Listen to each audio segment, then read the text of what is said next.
Hello, I'm Hazem Seeker. This is Counting the Cost on Al Jazeera, your weekly look at the world of business and economics. This week, there's a new way to trade oil. A crude futures contract was launched in China.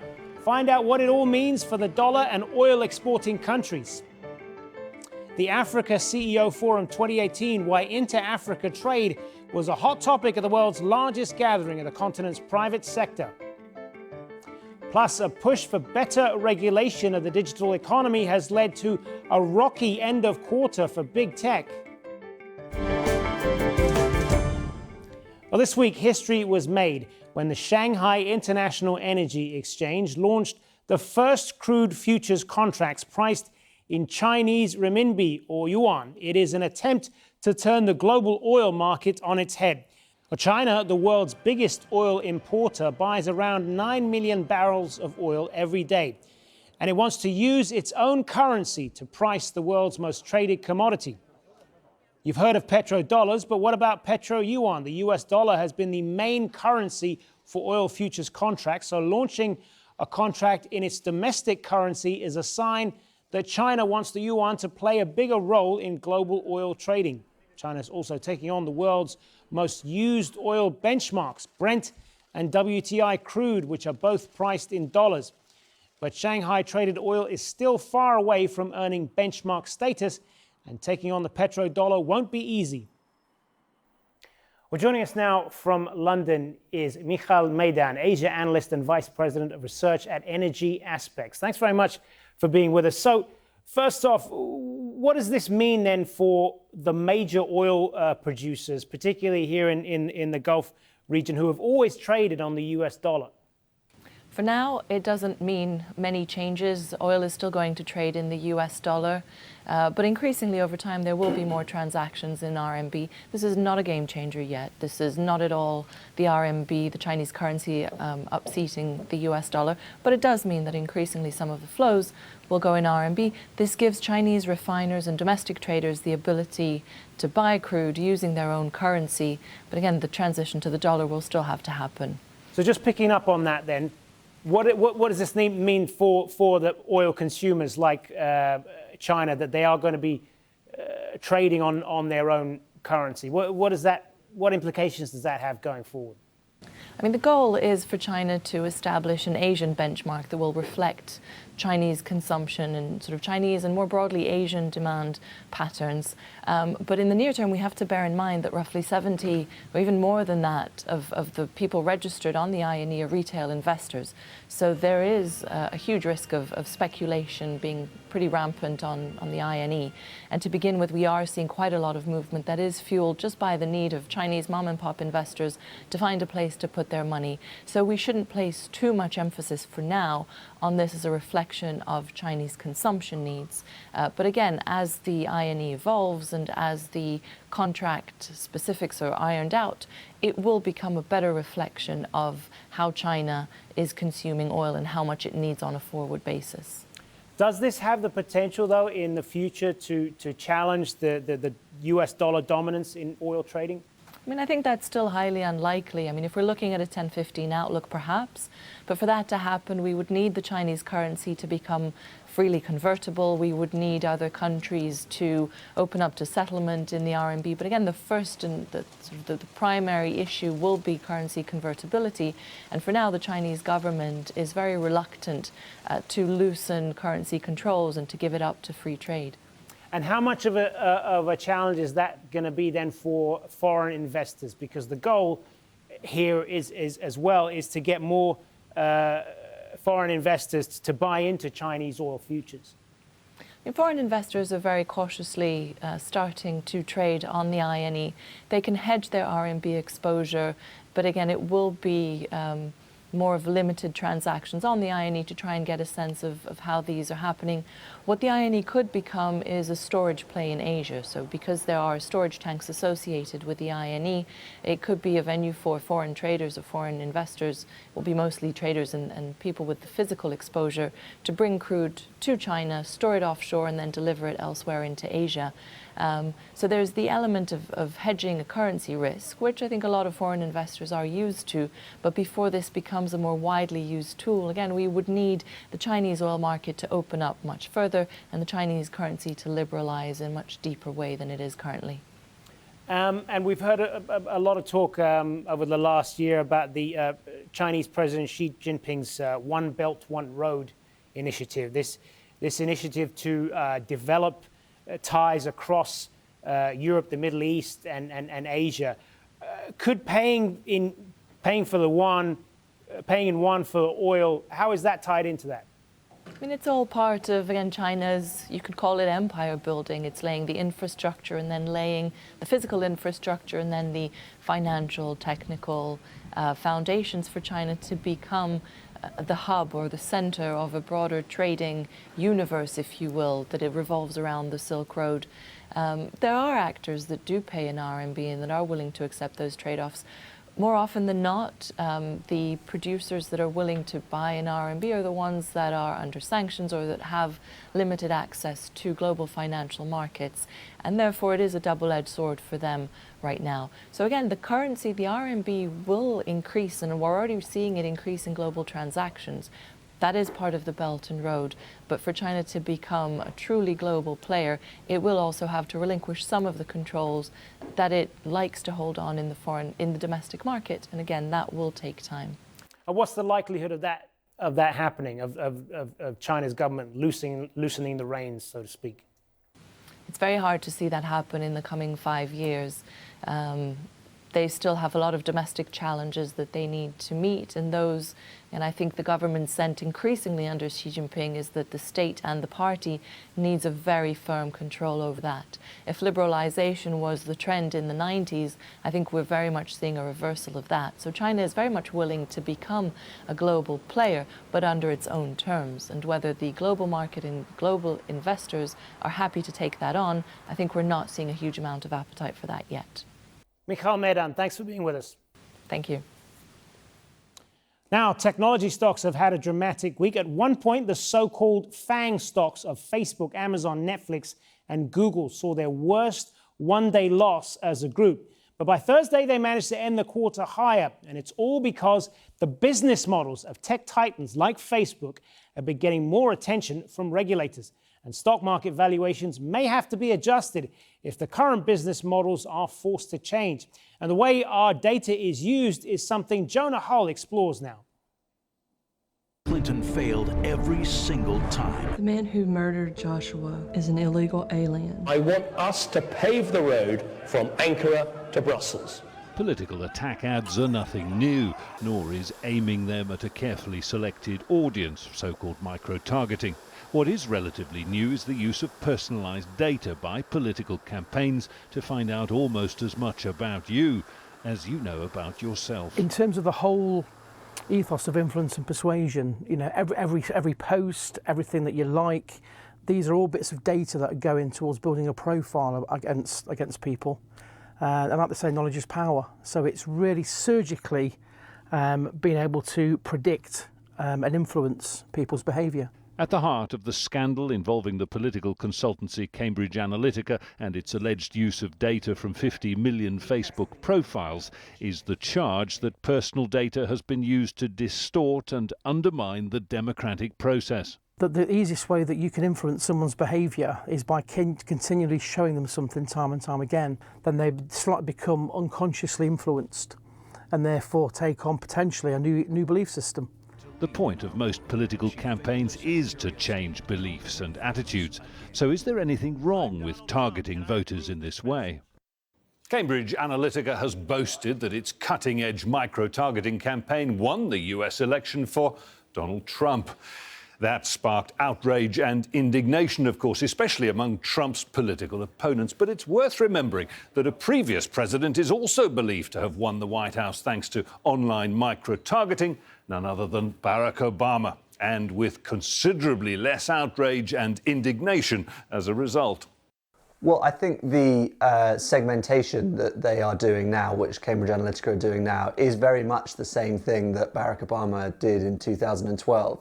It's trying to make the advertisements as relevant and personal to people and voters as possible. Benedict Pringle is an ad executive who also runs a blog on the sometimes dirty business of political advertising. His day job and his sideline have much in common. While campaign techniques become ever more precise, winning elections is, after all, a sales job. I think that the margins in the Trump election and in the Brexit referendum were so small, and the number of people that were in play, the persuadable voters, were so few, that the number of ads that were run, the amount of money that was spent in targeting them, will have undoubtedly had an impact on the result. Would it have changed the result? Impossible to say. Will it have impacted at least, a decent chunk of the persuadable voters? Absolutely.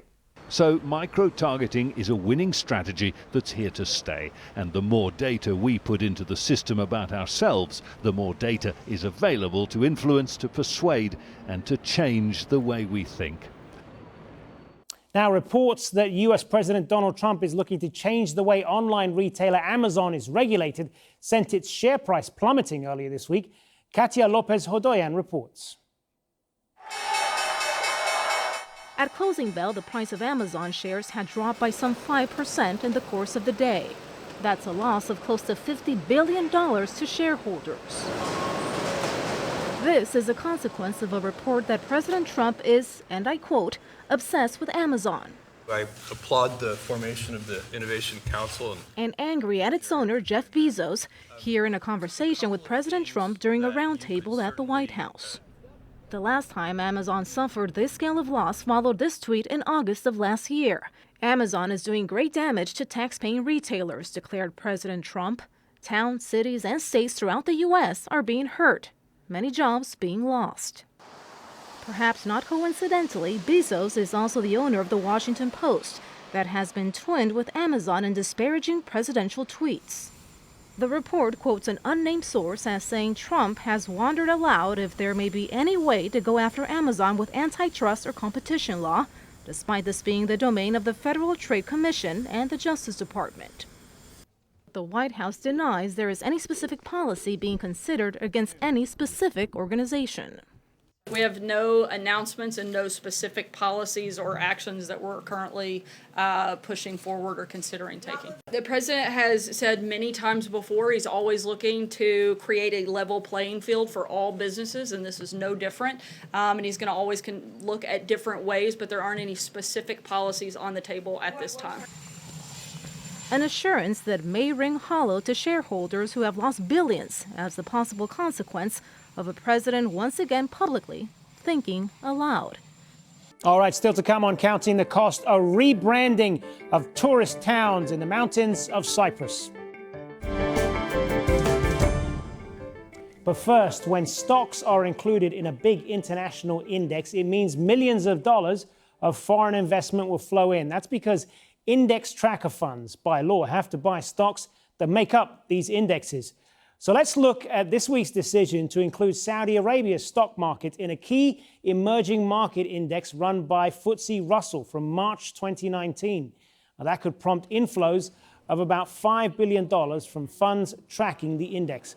Rival global index MSCI will make a decision in June on whether to include Saudi stocks. That could mean a further $10 billion would pour in, boosting foreign ownership of Saudi stocks. And foreign buyer interest is something the Saudis will be chasing if a plan to list part of the world's biggest oil company, Saudi Aramco, goes ahead. And you may have seen some headlines this week about the world's biggest ever solar project. Saudi Arabia and Japan's SoftBank signed up to a $200 billion solar mega plan. It will feature the biggest battery ever made and networks of solar panels across the Saudi Arabian desert. But several analysts caution the current agreement is not binding and could be revised. Now, anger is growing from some consumers in Somalia over the rising cost of shopping and eating out. It's because of the first 5% sales tax in nearly 30 years.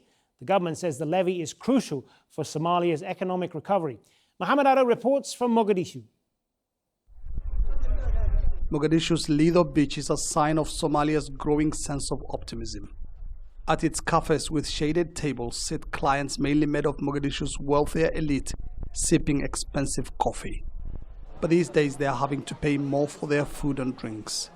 The government has just introduced a 5% sales tax for the first time in almost 30 years. Many are unhappy. I just paid $3 of tax, yet I don't trust this government. They have mismanaged revenue from other sources, including donor funds. This tax would not be different. The reaction of Somali traders to the tax has been more dramatic. Shops and stalls in Mogadishu's sprawling Bakara market, which is a lifeline for the city and surrounding areas, remained closed for days. The traders were particularly angered by the government's insistence that they pay the value-added tax upfront.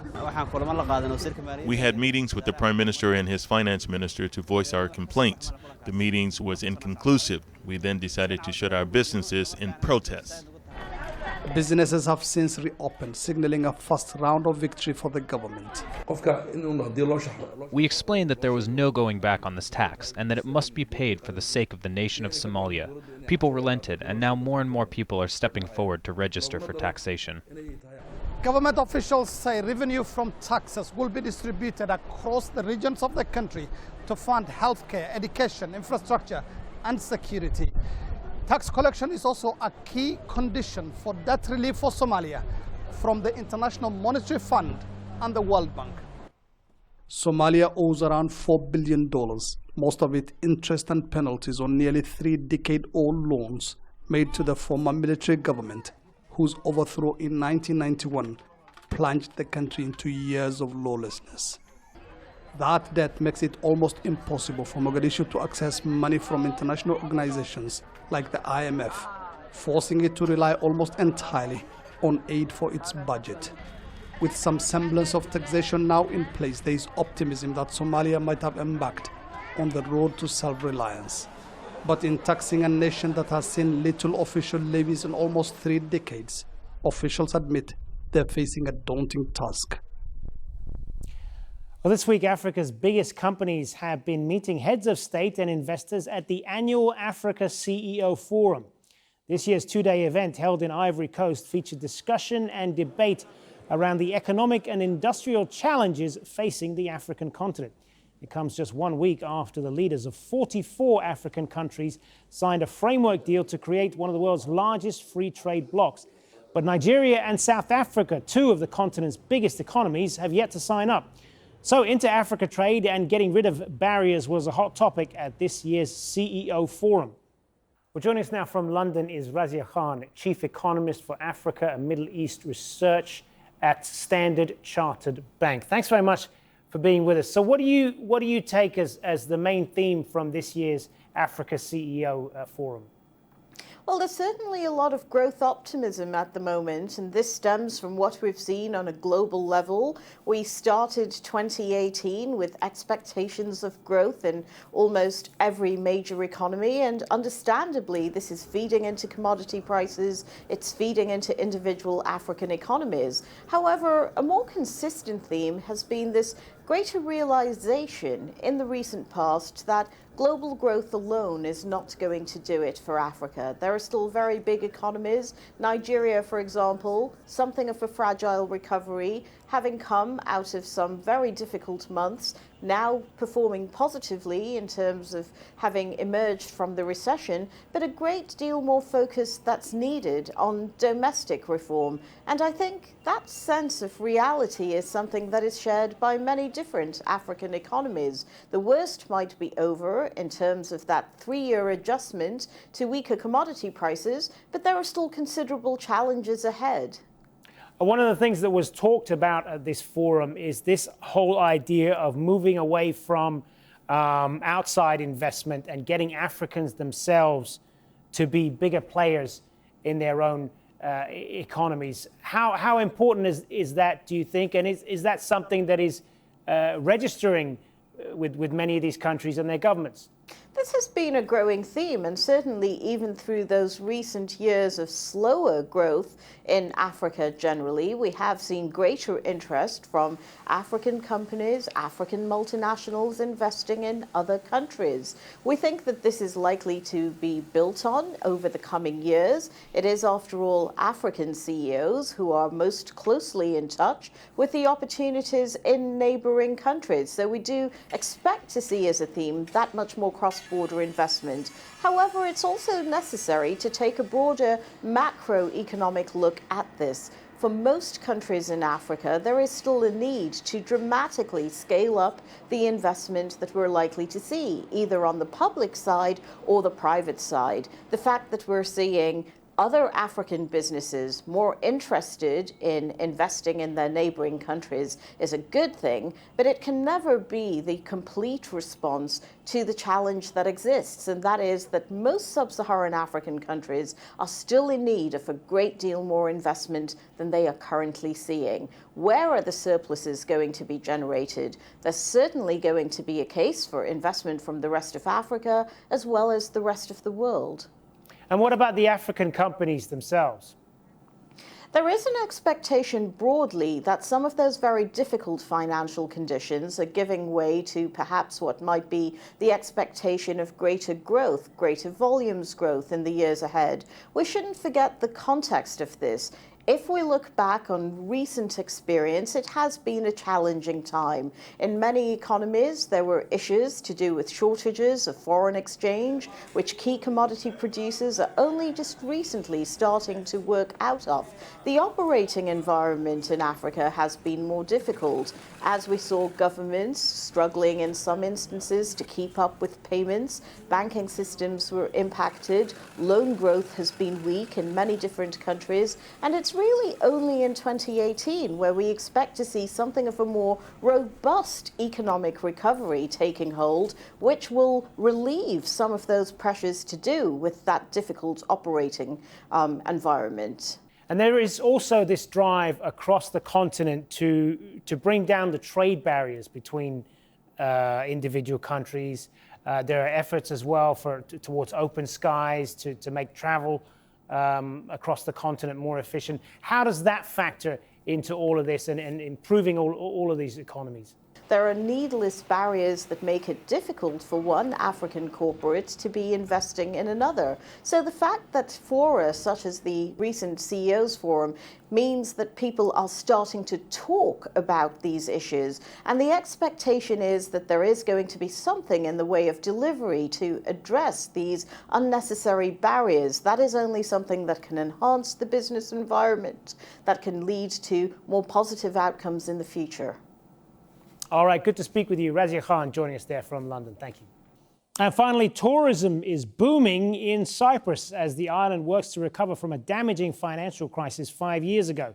Not all areas, though, are reaping the rewards. Sami Zidan explains how the government is trying to change that. It's hard to fit into a postcard just how nice it is to be away from the sub-zero temperatures back home.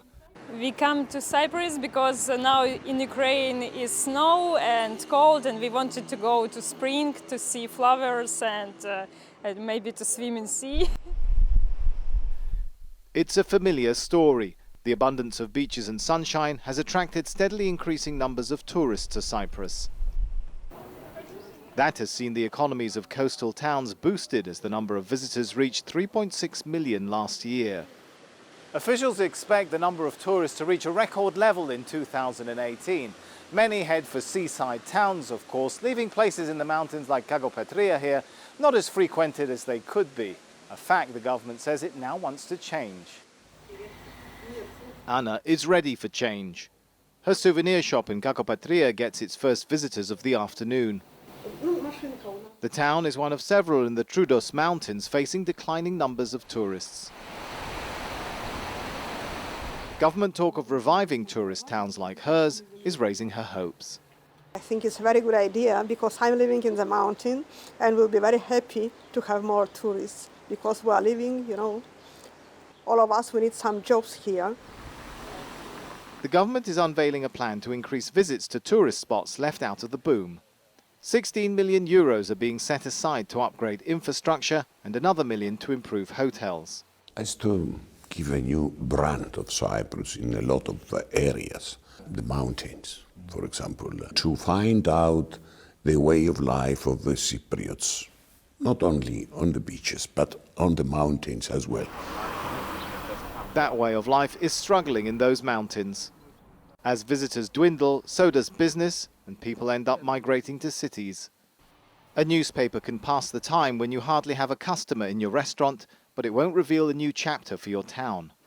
For that, many are hoping the government's initiative will rescue them from a sticky situation. And that is our show for this week. Remember, you can get in touch with us by tweeting me at HazemSeeker, and do use the hashtag AJCTC when you do, or drop us an email. Counting the Cost at aljazeera.net is our address. And there's more for you online at aljazeera.com/CTC. That'll take you straight to our page, which has individual reports, links, and entire episodes for you to catch up on. That's it for this edition of Counting the Cost. I'm Hazem Seeker from the whole team here. Thanks for joining us. The news on Al Jazeera is next.